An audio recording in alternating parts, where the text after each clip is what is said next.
ապագան կախված է մեզնից, եսի նկատի ունեմ մեր երկու երկրների հատկապես ղեկավարներից,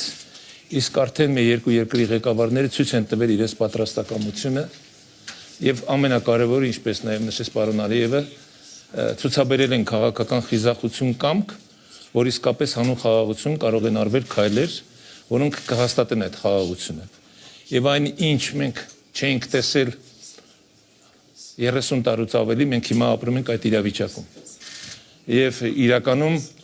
անհավատալի էր, որ 2 տարի առաջ, նույնիսկ 1 տարի առաջ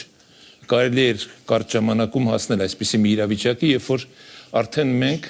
Հայաստանի Հանրապետությունը հնարավորություն ունի ապրանքներ ստանալ Ադրբեջանից անմիջապես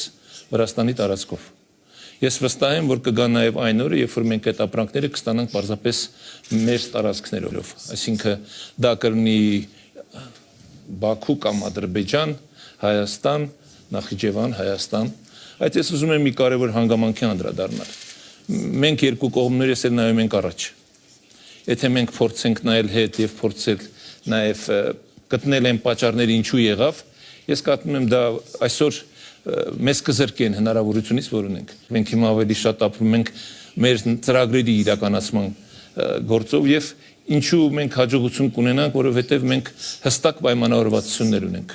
Մենք հստակ սկզբունքներ ենք ворթեգրել, որը նշանակում որ մենք հարգում ենք մեր երկու երկրներս տարածքային ամբողջականությունը, ինքնիշխանությունը, մեր իրավազորությունը եւ առաջնորդվել ենք այդ սկզբունքներով։ Բացելու ենք մեր սահմանները եւ վստահ եմ նաեւ որ X տարիներ հետո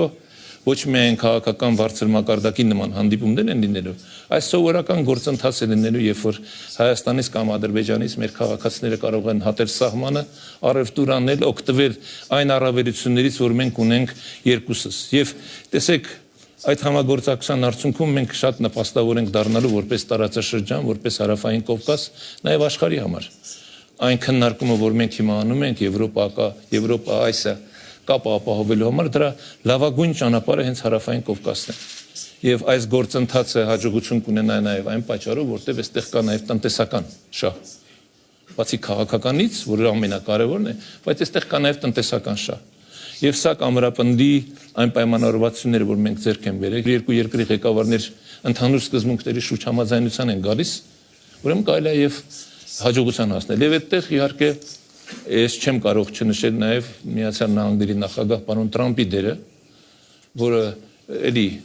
կարողացավ ի վրա վերցնել այդպիսի պատասխանատվություն եւ մեր երկու երկրների ղեկավարների հետ օգոստոսի 8-ին ստորագրեց այդ պատմական փաստաթուղթը։